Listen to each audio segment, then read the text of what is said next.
Patricia Gras. Welcome to Passion Time, the show where the experts share what they're passionate about. I'm here with Jenny Hrbacek. She is the author of Cancer Free, Are You Sure? Well, why is it that many people get diagnosed with cancer, get treated, then years later they get a recurrence? She has some very, very important information about cancer prevention and finding out if you have cancer way before it becomes something that you can detect on the regular tests like mammograms and PET scans and all that. Yes. Thank you so much for joining us. Thank you. I want you to tell me how you found your passion. With my 2009 cancer diagnosis, it changed my life. It was the worst day of my life. It was the worst year of my life. I survived it. And now my passion is to keep other people from experiencing what I went through. Let's talk about, we're going to talk about cancer prevention because if people want to know about the test, they need to read your book. Right. And there is one test that you wanted to tell me about, the Oncoblot, because that anybody can have that test. Tell me about the Oncoblot test. I would love to see everyone at 30 and at 35 and at 40 get this test. It's actually in FDA clinical trials now. What this test is, it's a blood test, a simple test. They take a sample of blood and they're looking for something called the ENOX-2 protein. That protein is only put out by cancer cells. And you only need about 2 million cells to have enough ENOX-2 protein for the lab to pick up a positive for cancer. Well, you think 2 million cells, that's a lot of cells. No, that's the size, if you took a pen and put a little dot of ink on your skin, that's how big 2 million cells is. Now, the great thing about this test is it will also tell you if it's one of the 27 major types of cancer, the site of origin. So you can walk into your doctor's office and say, show them the book, say, I want this test. The doctor can get signed up with the lab. They can order the test for you. And if it comes back negative, it is the best money you've ever spent because you don't have to worry that you could possibly get cancer right, in the future. Because in my diagnosis, I was told I'd had cancer at least 8 years. And I thought, what have I been doing for 8 years? I could have been intervening. And if I had had this test at year 2 or 3, I could have found it. I tell you, I would have been in a sauna sweating. I would have been passing on the pedophores at all the parties. I would have completely changed my lifestyle. Change your lifestyle. Is this Oncoblot test for people who've never had cancer? It wouldn't be for like you and me. We both had cancer. I would probably test positive on it because so you and I would test positive because we already had it. Right, and usually because of circulating cells that are left behind from the primary tumor, most people still have cancer cells after they think they're cancer-free. And a lot of times the immune system keeps them in check, but you have a stressful event and it comes back. But I just love Oncoblot. I just wish that, more people had access knew, to they it. knew we have access. You just have to know to ask for it. Oncoblot, You have to know to ask for it. Let's talk about, once you know you may have cancer, some of the things that you have to do to prevent it from coming back, to build your immune system. So let's talk about some of the things you even mentioned in your book, and I've known because I've learned also about this. First of all, stress can bring up cancer. Yes. Correct? Yes. So how do you suggest people manage stress? Oh, goodness. Well, I know it's a very broad question. Well, let me just say this. Studies have shown that 90% of the things that we worry about never happen. Right. So you have to understand that. And when I had a girlfriend yesterday that was having a crisis, I said, okay, it's 12:15. You have till 1 o'clock to feel sorry for yourself. And then you get over it. And you stand up and you fight. So, in this world, we have a very much here and everybody wants everything, immediate gratification. Why me? We've got to get over that and enjoy every moment. And when stressful things happen, you've just got to get through it and go past it. Right. What is the unavoidable thing you talk about that is the root cause of cancer? I hate it. In today's world, I believe that there are many root causes because we have so many pseudoestrogens in our world, the plastics and the hairsprays and the chemicals that mess with our hormones. They're endocrine disruptors. A lot of the most prevalent cancers are hormone sensitive, prostate and breast and uterine. They're hormone sensitive cancers. And we eat a lot of stuff with hormones. Yes, and we're giving the bovine growth hormone to the cows and the kids are eating it. So hormones are huge. We talk about sugar feeding cancer, but it's not so much natural made sugars, like eating an apple, Right, that I don't have a right. problem That's with someone fructose, yeah. eating an apple. But what we have a problem with is all of the processed sugars. Absolutely. All of the processed sugars, and they're in everything. And our corn nowadays is genetically modified, what, Yes. 90-95% of the crop. And I tell people, picture a beautiful green field of beautiful corn, and then picture the crop dusters zipping over and dousing the Roundup with the glyphosate. Is the major chemical in that, all over the corn crop.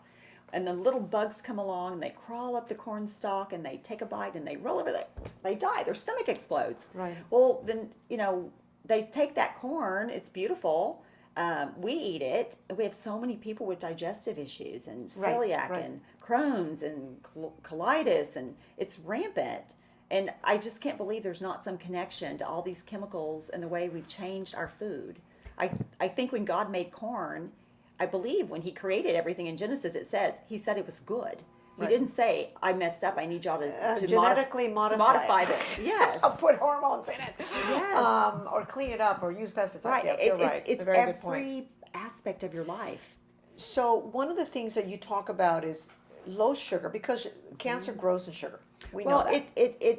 sugar speeds up the metabolism of cancer because we know that cancer cells have about 15 times the insulin receptors. They love sugar. And I think that actually the cancer cell is actually it's a survival mechanism of the cell. So it mutates. A healthy cell becomes a cancer cell and it mutates because it can't live in the toxic environment that our bodies have. It's the foods that we eat, we think it's food. It says on the package, fortified. You turn it around and there's really nothing in there. Right. It's a lot of It's all carbohydrates. chemicals. I weighed 35 pounds more when I was diagnosed. Right, I had right, no right. idea what I was doing. I was eating oatmeal for breakfast and I was having bagels and I mean, I was eating carbs for breakfast, and you really need some protein. So tell me, what is a regular day like for you as far as what you eat, your exercise level, all that good stuff? Okay. I almost always have eggs for breakfast. And I was a cereal girl, and I would have steel cut oats, and I would stand on the cereal aisle at the grocery store and I would read the boxes up and down. The sugary stuff is on low for the kids, but I would try and find a cereal that was healthy but had a little sugar because I like Right, the 'cause you like sweetness. sugar. Yeah, I like yeah, it, sure. So, but all that sugar, all those carbs break down to sugar, and even Right, the and oatmeal that's is bad breaking for down to cancer. sugar. So now I've changed. I almost always have an egg for breakfast, and Okay. sometimes I'll get a gluten-free tortilla, and I'll roll up And my organic, eggs and it's always organic. Yes, it's so important. The organic takes out, for fruits and vegetables, it takes a lot off some of the pesticides.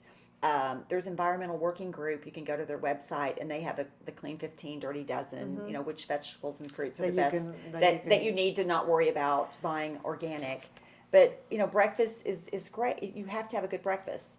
And at some point, I usually run by a little place by my house and I pick up a green juice. Okay. And I love my green juice because I sweeten it with one green Granny Smith apple or half an apple, because a green apple has less sugar than a red apple. What about exercise? How important is exercise for cancer prevention? You know what? If you're really sick, exercise can stress a very sick body. So you have to make sure you have the foundation to even do the exercise. And you always want to start out slow if you're sick. But what I love to do is I have a 3-mile track around my neighborhood, and I will walk for 3 minutes, and then I run for a minute and a half, and then I walk for 3 minutes, and I run for a minute and a half. Interval training Yes. is very good. Yes.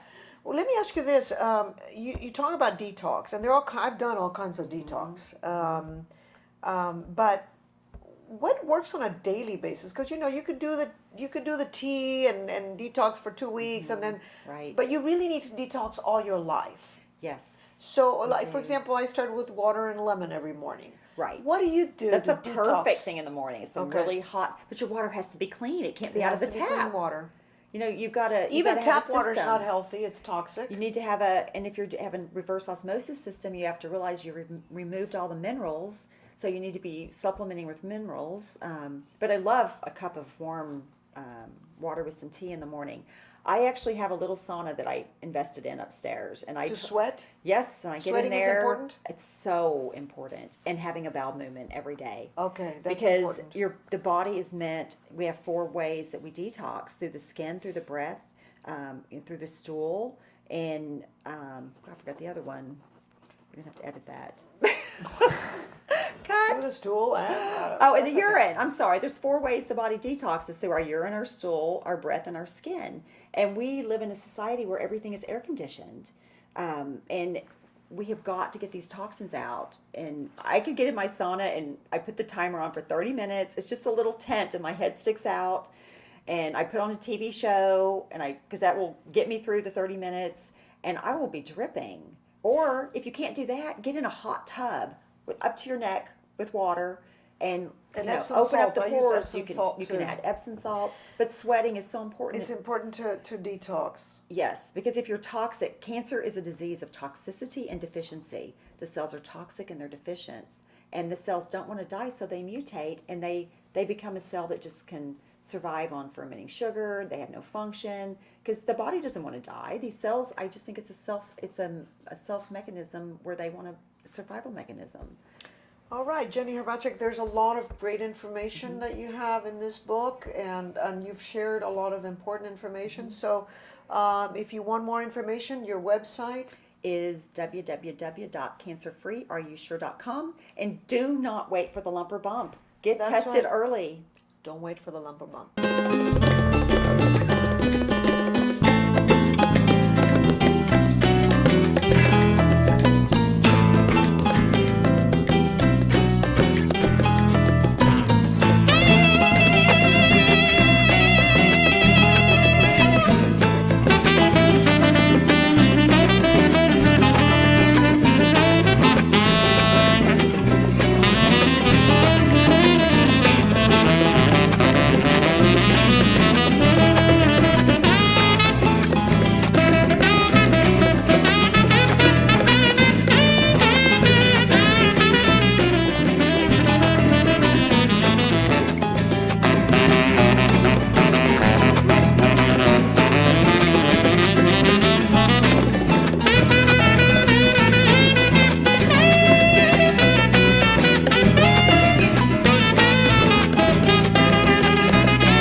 Yo sé que tú puedes, que tú eres capaz.